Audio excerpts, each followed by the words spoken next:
大家问千万字，大家要和大家做伙来捌一字。一句俗语讲：甘蔗虽木刻。这个意思是讲一步一步爱照步来，才会成功。今仔日要甲大家小解这字，咱生活中嘛常常讲会到。这里读做食，甘蔗的蔗，读子啊食。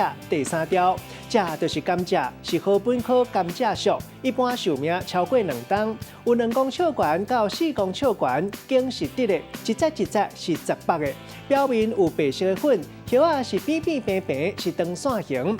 啊，若花有60公分，茎会当讲甜搁有汤，是做汤的原料。嘛爱讲是青蔗。啊，若包伫咧甘蔗头外口的叶仔，就是蔗核。啊，若甘蔗加了后，剩的泡就是甘蔗泡。带大家做过来小解这2个词。头一个读做烂甘蔗，嘛有人读做烂甘蔗。一般咱讲是下甘蔗，也毋过有的地头讲是烂甘蔗。第二个是一句俗谚语，讲甘蔗无双头甜。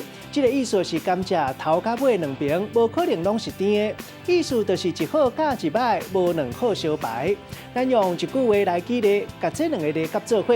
譬如讲，俗语咧讲甘蔗无双头甜，无可能翘脚练喙手，搁大趁钱。做人就爱照步来，像讲阿明安尼，驶一台发财车咧卖甘蔗，咱甘蔗咧转食，一步一脚印，才是实实在在咧过日子。今仔日小解这一字读做食，提供给观众朋友来参考。